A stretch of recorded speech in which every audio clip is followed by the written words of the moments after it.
All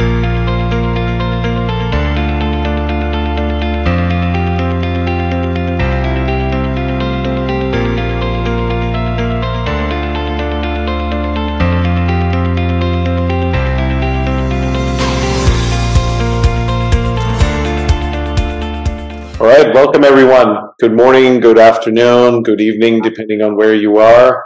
Very excited to have you join our Automation Champions pilot webinar series. My name is Shail Khiyara. I'm your host today, and I'm the President and Chief Operating Officer at Turbotic, a company that is a pioneer in automation management and automation optimization. Joining me today in this series is Ahmed Zaidi. Ahmed is the CEO of Accelirate. Welcome, Ahmed. Great to have you here. Happy to be here, Shail. Nice to speak with you again. Likewise. It's great to have you here. We've known each other for a while, and looking forward to seeing you in person pretty soon with the COVID situation, and travel and so on. We've crossed paths a couple of times, phone calls and Zoom calls, but looking forward to seeing you in person soon. Look, everyone, thanks for joining. I mean, Automation Champions is a webinar series that we launched, which paints the stories of various different pioneers in this space for driving operational efficiency, optimizing bot licenses, using AI to reduce error management. And most importantly, in today's economic environment, these champions are driving business resilience, scaling automation, and reducing automation costs in their organization. Ahmed and Accelirate have been pioneers in that vein. Ahmed, do you want to take a moment and introduce yourself and Accelirate? Sure. So my background, me and my partner both, our background was large IT consulting, big banks, application development, maintenance services, sort of outsourced services. We both had the good luck of exiting our previous ventures, and as we were thinking of what to do next, we wanted to focus very specifically on a niche. So we started Accelirate with the pure goal of optimizing business operations, going after business operation, business process automation, and that was sort of the focus. We knew this time around we didn't want to make a 10,000 person large outsourcing organization, but and as we call it, an inch wide but a mile deep, right? So we focused very specifically on this on this sort of vertical, and from our perspective, we think the automation market has moved very quickly. So we have grown with it, about 380 people across 3 continents. We're headquartered in Florida, but from a services standpoint, I think we've always looked forward towards where it was. Since the beginning, we took a more engineering approach towards automation, whereas everybody else had that approach of, hey, listen, the business users are going to be enabled to do all the automation themselves, although it's getting there. I'll talk about it later, but we took an engineering approach because I'd seen that in the past as well. So even in other aspects, and people caught on to that later, right? So they said, okay, there's going to be they did a big push to do citizen developers. That didn't work, so created these COEs that had professional developers whose job it was to create automations, and those ended up being technical people. So we're a little ahead of time on that one. And as the automation programs were maturing, we figured that they would need support. So we started our robotic operations centers. We were one of the first ones to have global robotic operations centers. We do managed services for supporting the automations. We were one of the first ones to start process discovery. So these kind of sort of forward-looking, and again, my opinion is a little biased, but we've been blessed to have that sort of vision to be able to head of the market a little bit. And even most recently, we have partnered up with some of the leading RPA providers to provide RPA as a service, which is sort of very unique proposition on how RPA software is bought, provided, supported, so on and so forth. So from our perspective, we think we're a very automation focused firm, but from a services standpoint, we're seeing as people are maturing their programs, we're in the support space, we're in the development space, and now also looking at the managed services space as well. And are you finding that there is a critical need from the customer base, particularly around a specific topic in automation today that is top of mind? Yeah, I think there are a couple of them out there, right? So there's one big one, right? It's just optimization. I think there are a few things I've always said that are sort of missing from when we talk about automation. A lot of people think about either workflow automation or just RPA automation, Yeah. but that RPA for the most part tends to be task automation, right? Big part of the automation market, but then again, there are other places, other types as well. But what's the big thing that's missing in most places is workflow management, Hmm. case management, exception management across various platforms that they might be using for automation, right? So I think that is top of mind. And the other big thing is sort of optimization. How do we optimize both the use of the software, the use of the infrastructure, and the interaction between the various parties that have to act upon a particular case to get it to completion from beginning to end. Yeah, it's interesting you mentioned that because Turbotic did a recent survey on the current state of automation management, and automation optimization came up quite significantly. In fact, let me quickly share with you, if I may, what this looks like, and then we'll jump back into our discussion here. So this is a report that is available on our website as well. It's the current state of automation management. We interviewed a variety of different leaders on a global basis, and had some very interesting findings that came out of this report. We found that the multi-vendor landscape is here to stay. These are some of the, by the way, some of the quotes from various people that participated. The multi-vendor strategy is here to stay, and we're seeing a lot more of that. There are about 45,000 RPA customers in the market, roughly, and about 40 to 45% of them are on a path of having multi-vendors in place. And that's basically how our company started as well, Turbotic, to focus more on multi-vendor and multi-technology efforts.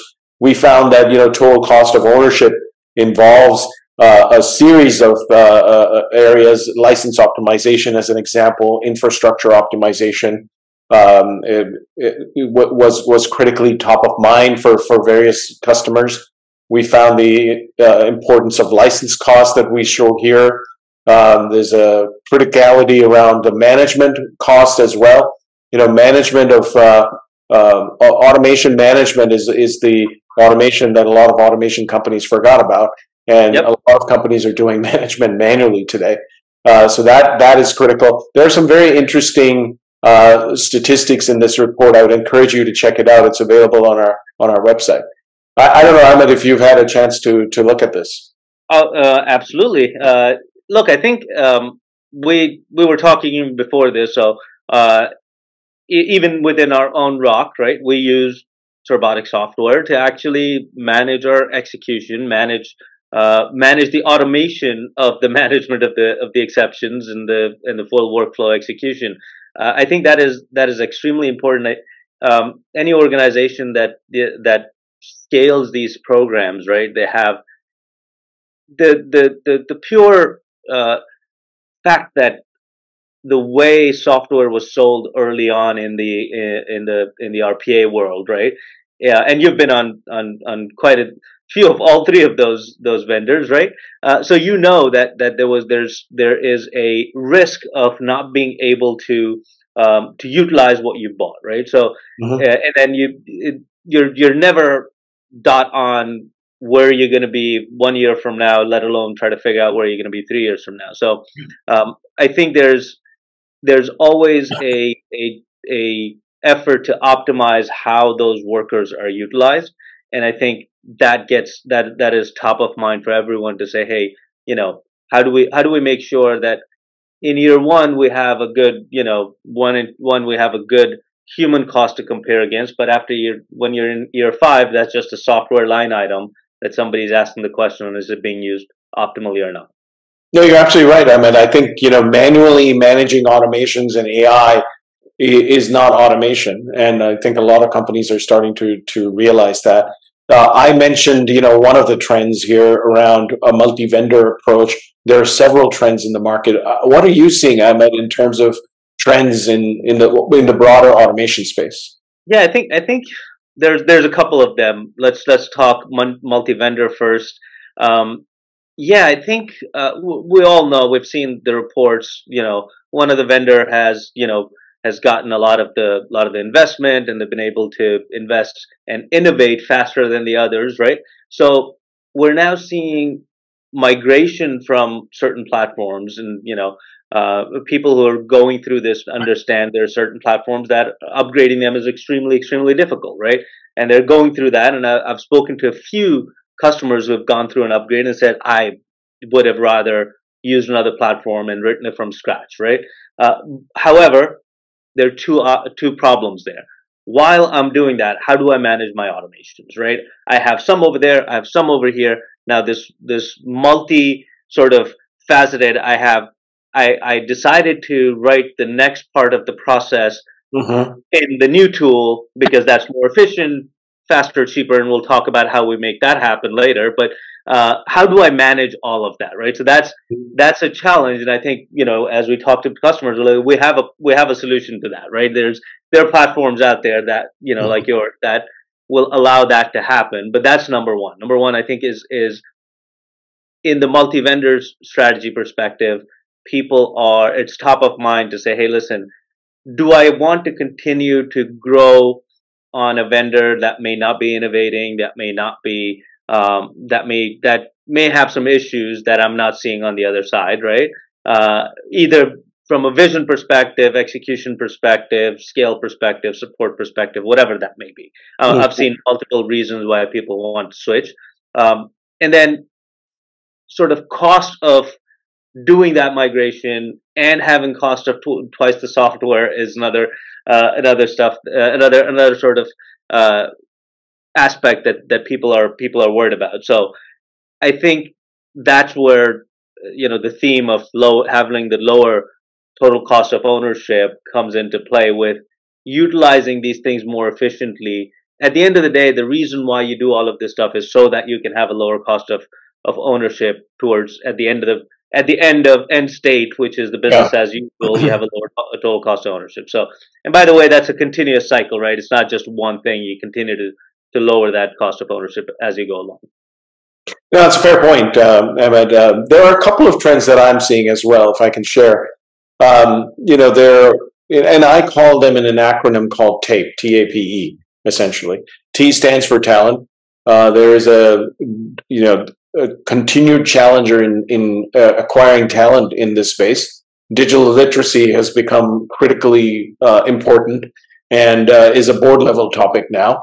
I often joke about it, but it's all about, if you don't have a skilling me softly strategy in the organization, you're missing out on something. So talent is critically important. The A stands for automation optimization, which we talked about. I think a lot of organizations are looking at what is the value, in addition to the reduction in cost, but what is the value that automation is delivering to my organization? How do I measure that value? How do I look at the entire life cycle of automation and not just one particular KPI?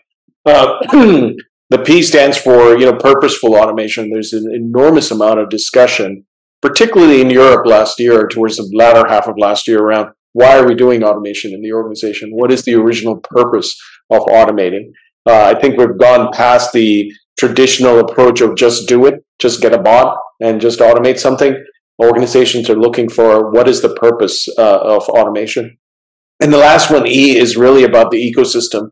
It's not just about having a bolted on ecosystem versus a built-in ecosystem. It's about having an integrated ecosystem in place. You wouldn't believe how many customers I talk to, Ahmed, that are talking about the fact that in the same vein that they talk about automation and bots, they talk about how much time they are spending integrating things to talk to each other, right? So the very promise that automation started with, which was how do I connect all these disparate systems together, is the very promise that automation is breaking by not having an ecosystem that connects all of these things together. And that's where cost also becomes a critically important play. Any thoughts on that? Ahmed, Yeah, no, I think I think from a talent perspective, you're absolutely right. I mean, it's been relatively speaking, if you think about the automation space, right? Not the traditional application development, maintenance, low code, sort of no code automation space, which is sort of is prevalent when we talk about automation in general, right? In our space, that there's been a dearth of talent there. I think we recognized that early on.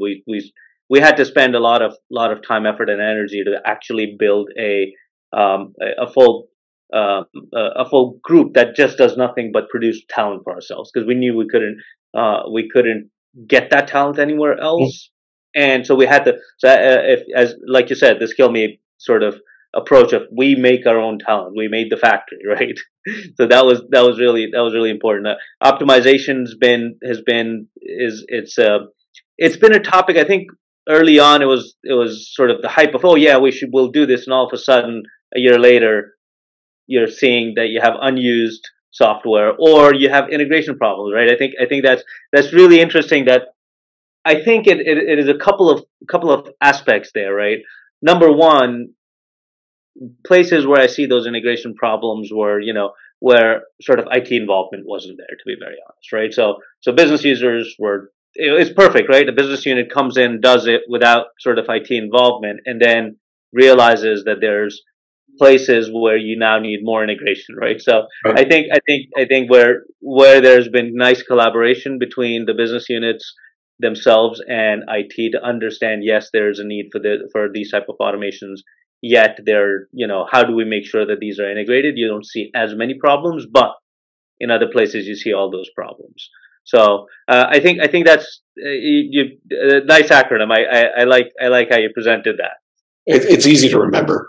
Yeah. Um, Look, Ahmed, I mean, as a leading services company, and now providing managed services as well, yeah, how do you manage the orchestration of multiple technologies for your customers? So I think that was a so there were two things that sort of started, um, got us thinking about, hey, we need to think differently about how we manage support our Mhm. customers, right? Uh, as we started our robotic operations center, it was interesting, right? We said, okay, fine, we have staff that knows the process, knows the software, knows how to you know triage and fix these issues.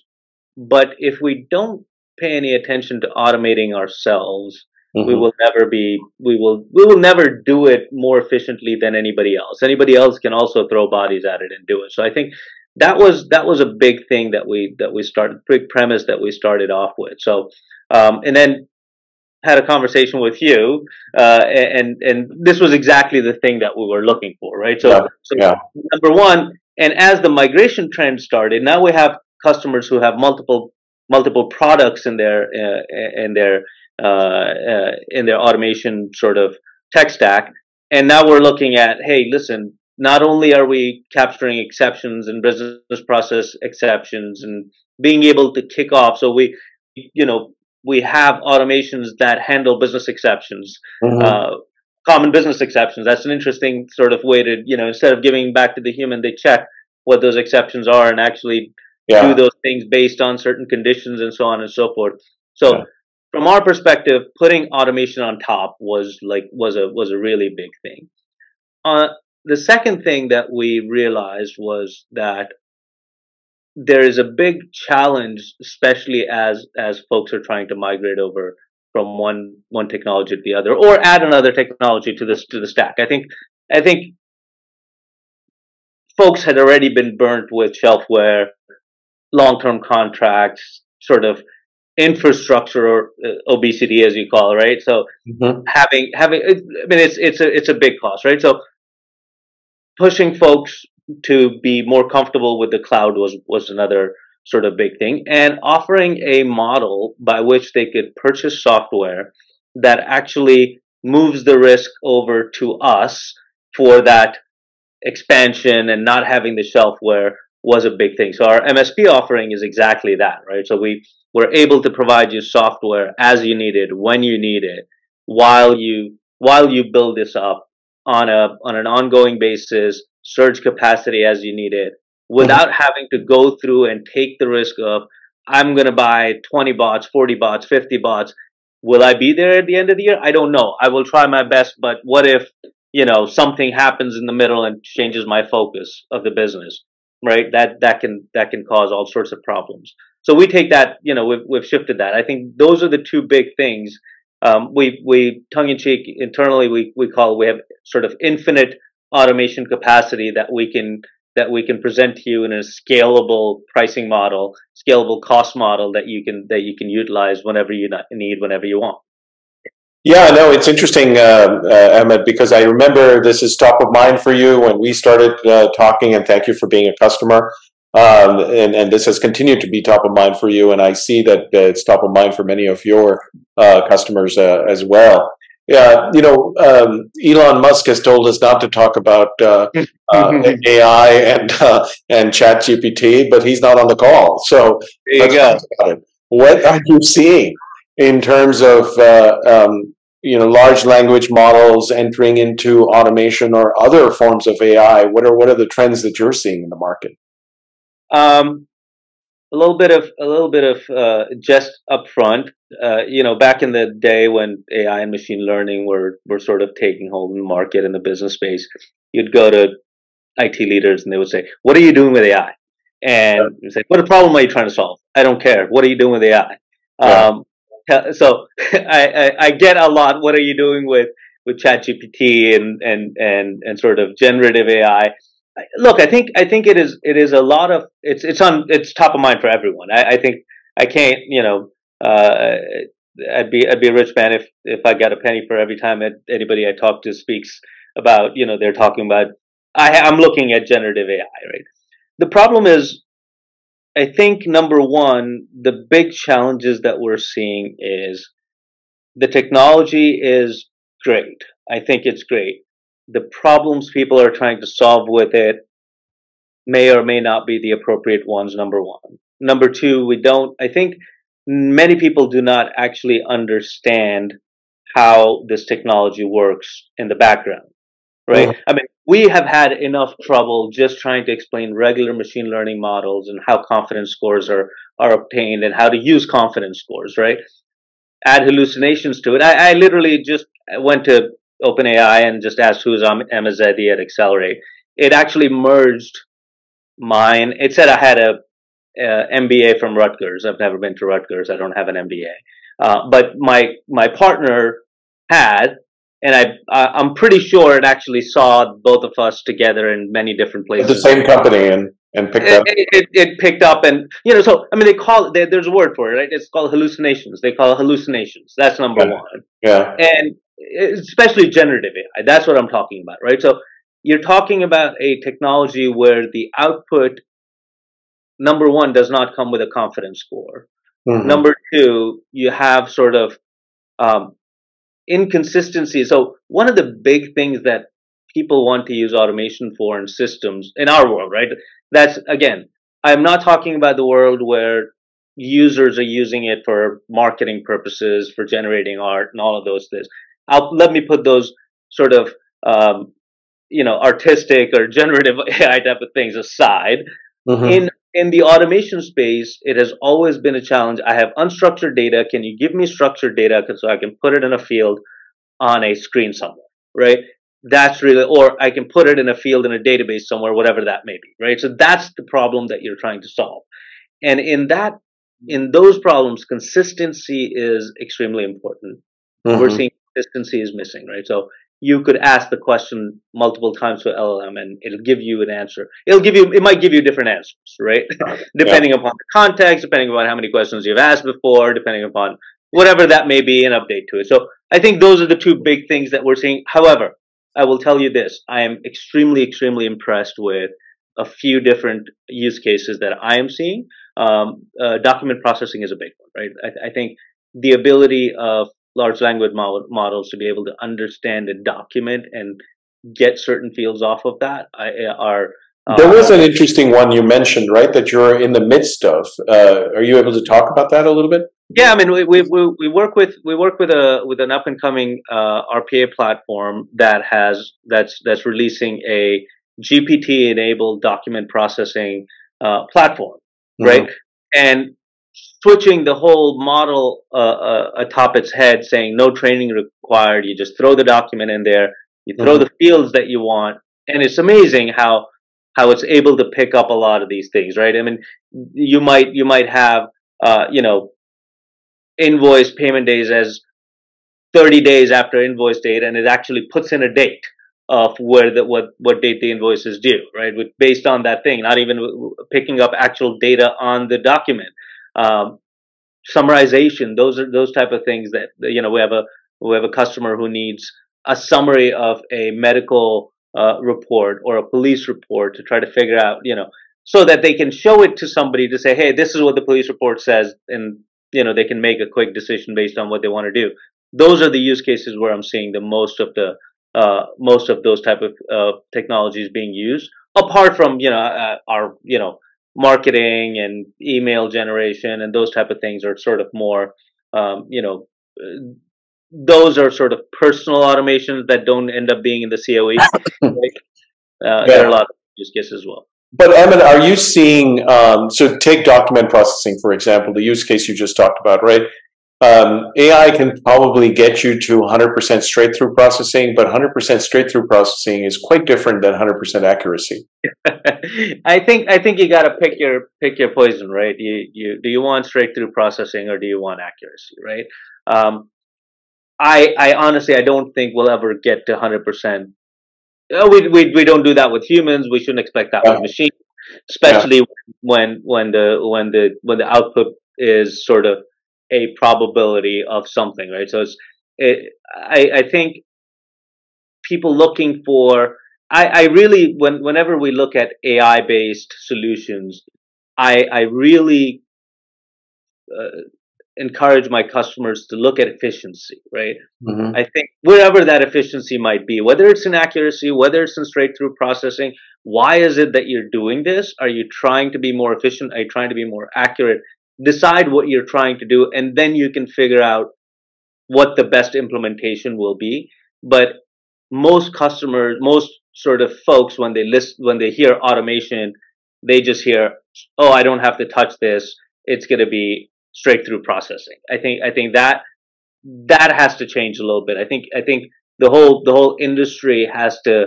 They just got used to AI's sort of confidence scores and the ability to and the thought process behind how you get to confidence score. But now I think Yeah. ChatGPT's sort of rise is giving the like, oh look, it speaks so confidently. It must know. This must be the right answer, right?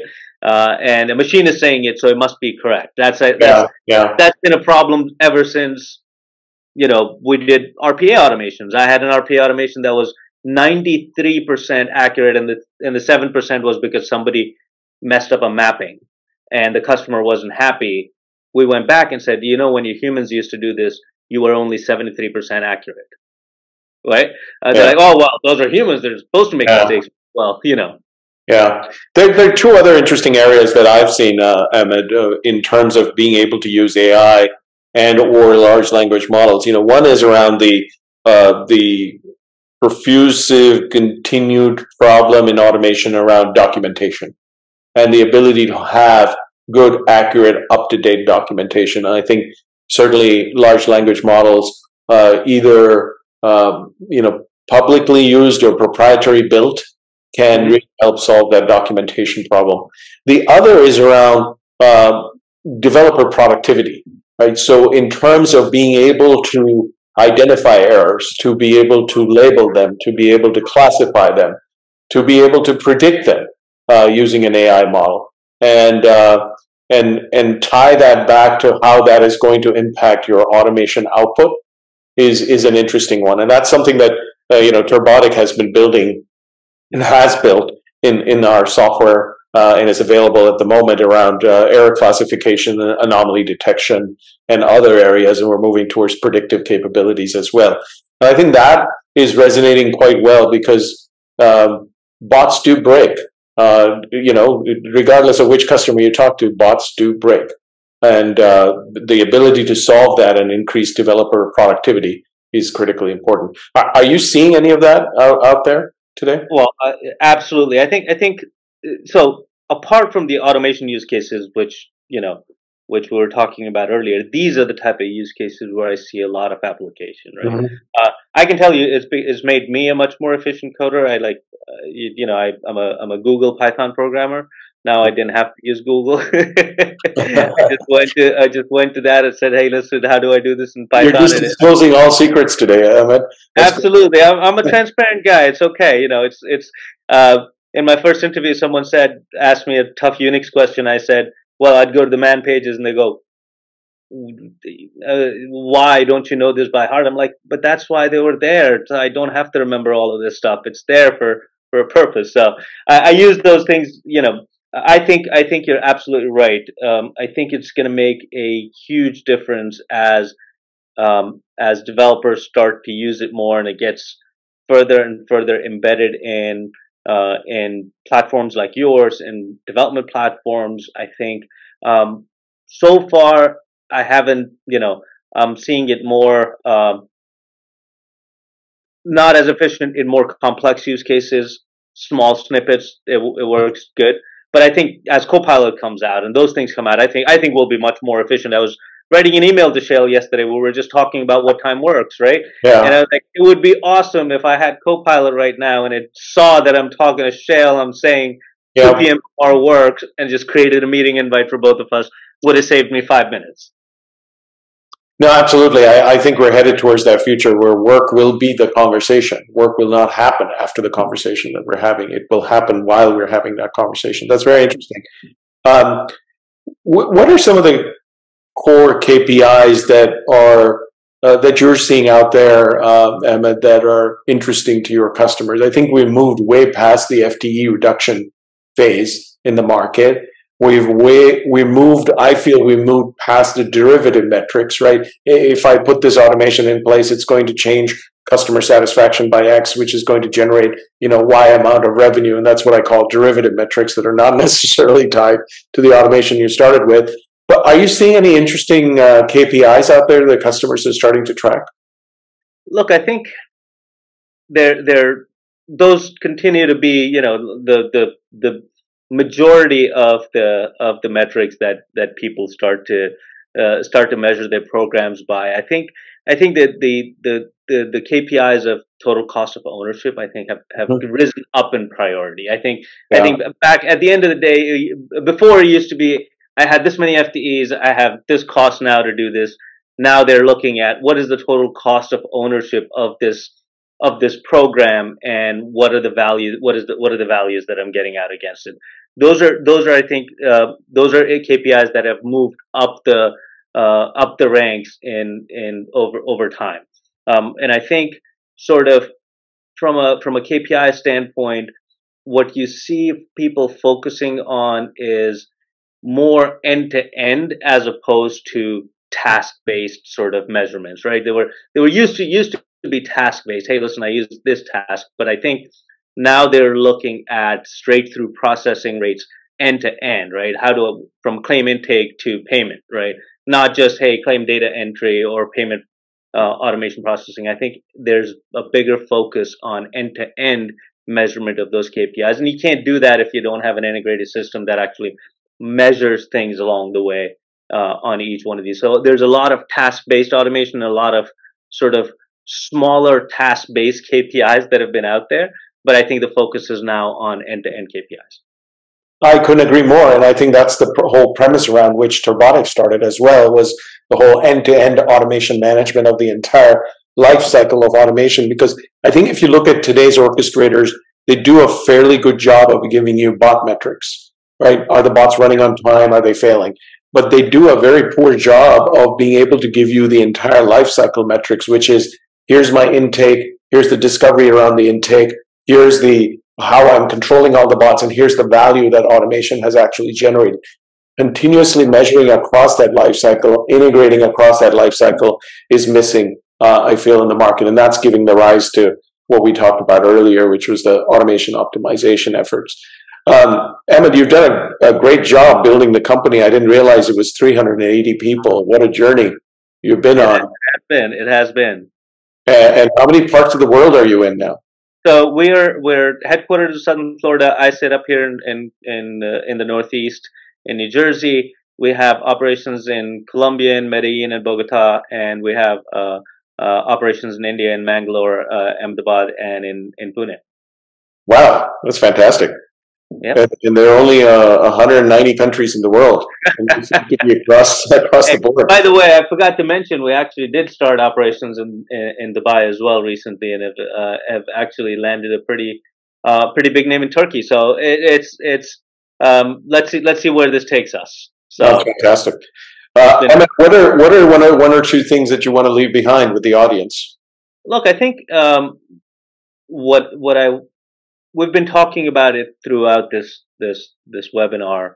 Um, I think the traditional two big things, right? Number one is from a total cost of ownership, the cost perspective, the traditional way. Um, this is our focus today, right? The traditional way automation software, especially RPA software, has been sold has been tell me how many workers you want to buy today for the next 3 years, and let's set that in stone through a contract, whether you use those workers or not. If you were to go to a temp agency and the temp agency sold you temps that way, you would never buy them, right? You'd never use them. If the temp agency said, figure out how many temps you want right now for the next 5 years or 3 years and sign a contract, and I'll give you those temps, whether you need them or not, to sit on infrastructure that you have that you need to have for these temps, you'd never do that work, right? But somehow we buy our PA software that way, and that's to us that's a big thing. So I think that risk of not being able to use that, moving that over to the vendor, I think that would be a thing, and that's what we've been working on. So to take that risk of not being able to deploy everything that you've bought, give it to the vendor, which again, we're sort of one of only few people who can actually offer that type of model. So I think that's one big takeaway. The other big thing, I think, from a program and automation trends perspective, I think it's always very very appealing to just jump in and start using some technologies just for the sake of saying, hey, I'm using those technologies, without actually understanding how it works. And we saw that a lot of this with early uses of AI in in communication sort of mining and sort of predictive analytics and those type of things. And you say, hey, listen, these predictions aren't working as well.